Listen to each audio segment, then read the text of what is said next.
why we keep reacting in the same way in certain situations? It's so frustrating. And yet it feels like these loops that just happen almost instantaneously, and we can't get out of it or break free. Do you ever wonder why we keep reacting in the same way in certain situations? It's so frustrating. And yet it feels like these loops that just happen almost instantaneously, and we can't get out of it or break free. Do you ever wonder why we keep reacting in the same way in certain situations? It's so frustrating. And yet it feels like these loops that just happen almost instantaneously, and we can't get out of it or break free. Do you ever wonder?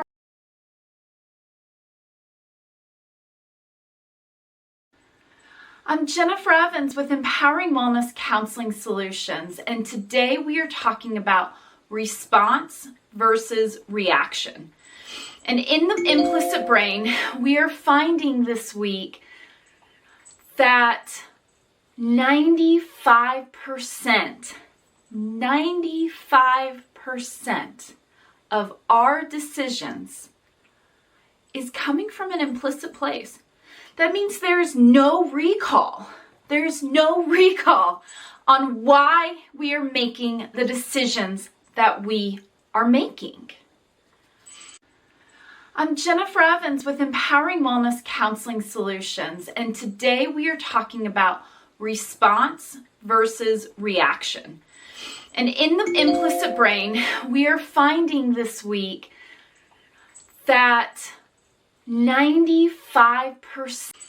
And so when we are in a reactionary state, then what we're trying to do is to ground and remember, find that prefrontal cortex. But what's going to happen is as we're in the temporal lobe, as we are in that emotionally driven space, we are more likely to have a reactionary approach. And if we look at my negative dynamic, emotional reaction, cognitive distortion, attachment, negative narrative, trauma and stress, creating a lens or a filter for how we interact with the world, causing a perceived reality or invoicing perceived expectations and emotional expression, all in the center are universal constructs. And those universal constructs is what is exploding and causing the negative dynamic. All these things, all these feedback loops to get activated, and these layers and weight on our chest of past emotional experiences, most of which, 95% of which, we have no actual explicit recall of. They're little pieces of information that we have picked up to say this is important, this is for survival, this is a high stress event, that we miss our opportunity to ground and think and respond. And so the difference is neurologically is what are you using? What part of the brain are you using for reaction versus response? And reaction is the temporal lobe. It is the part of the brain that is the amygdala, the primitive brain, monkey brain, lizard brain, however you have termed that space. It's the place that is from 1 billion years ago when we did not have all the nuances of survival that we have now. It was life or death. And when a stress comes on and you are in a reactionary state, the brain does not know stress as good, bad, or indifferent. It knows life or death.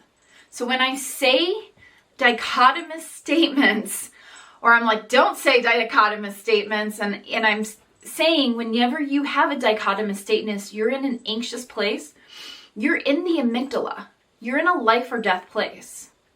and you are going to make a reaction.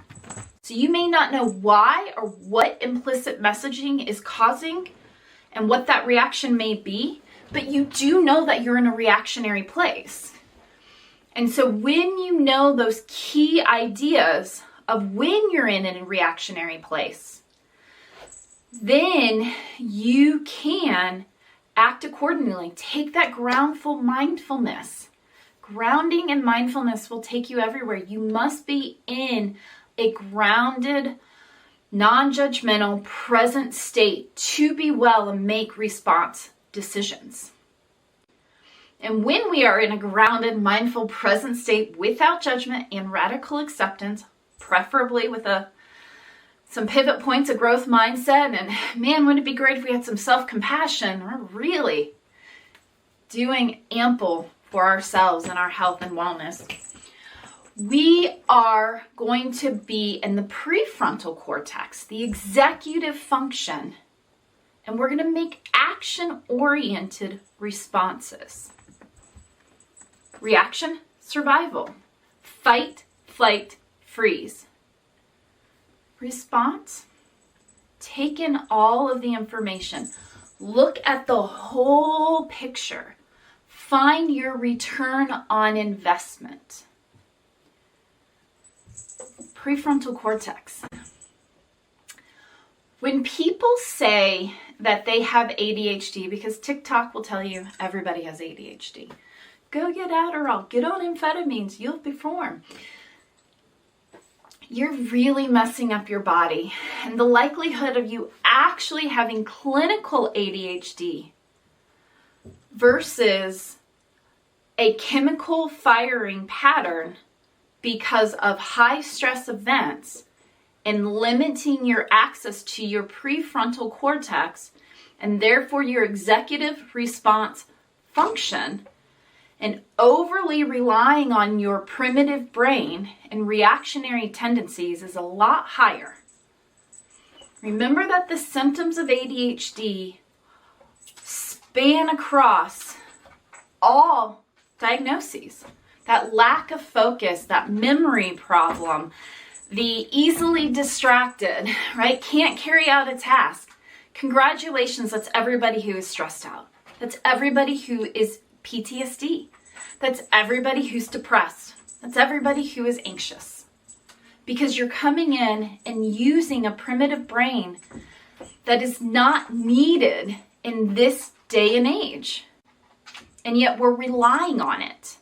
We are depending on it. And it's putting us on that hamster wheel of life. And it's causing all of this perceived control, which is actual more contrived chaos. And we don't understand why everything keeps repeating. My neurological based framework addresses all of this. We look at the brain, we look how to create, using neuroplasticity, how to create new neuro frameworks in order to interrupt this pattern of reactionary tendencies and to ground and find a immediate response route. Right now you have a reaction route, and what we need to do is build a response route. And there are 3 practical ways that we can pause before reacting and start building the response route. My coaching sessions will give you the response route. It'll build all of it. So go down into the video description, click on the free 15-minute wellness insight, and find your way of how we can build that response route together. The 3 practical techniques for pausing and reacting is go back to mindfulness. Do the breathing techniques. Find your situation. Come in and do the 5 senses. And then build your intentional space. A safe space for you to interact with, where you mindfully and intentionally say how you're going to interact in those stressful places, where you know you're going to be stressed out. For my job search coaching clients, I say create a space for the interview, because they get so anxious, they're just rambling off stuff. They're anxious and they're trying to people please.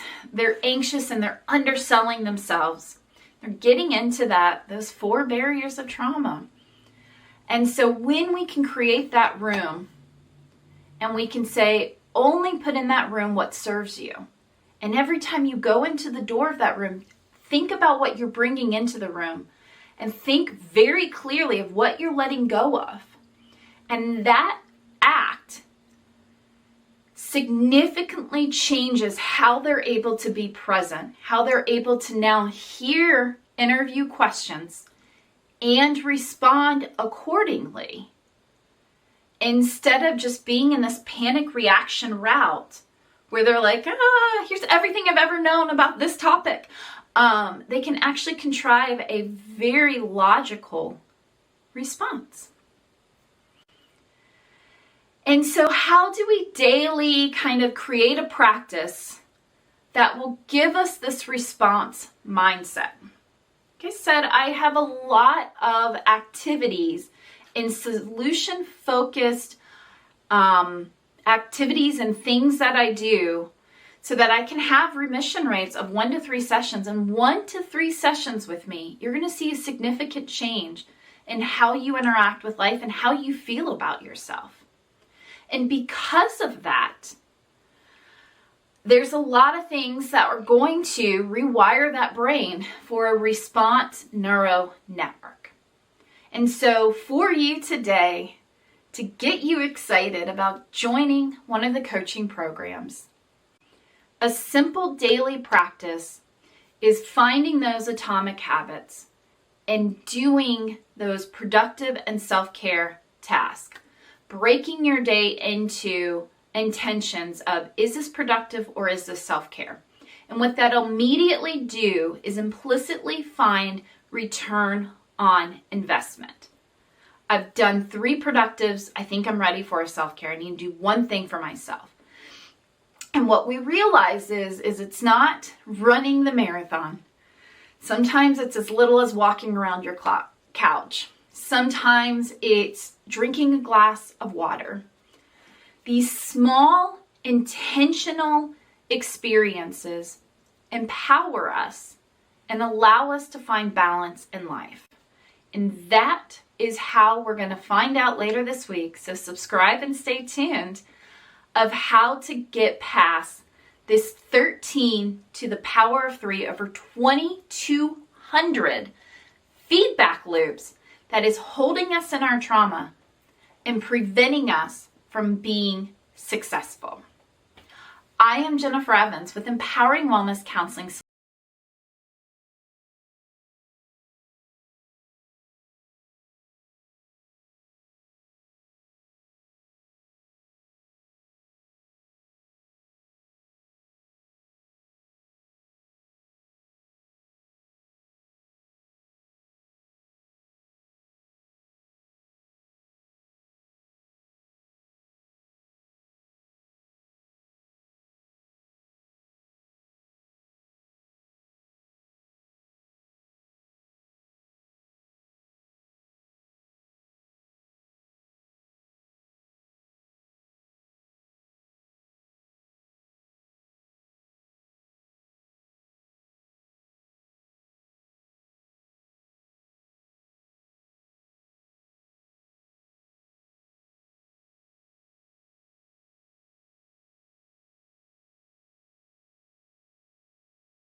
the next chapter in your love story. So go in, sign up, subscribe. I've got a lot more in store for you.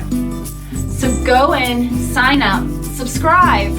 I've got a lot more in store for you.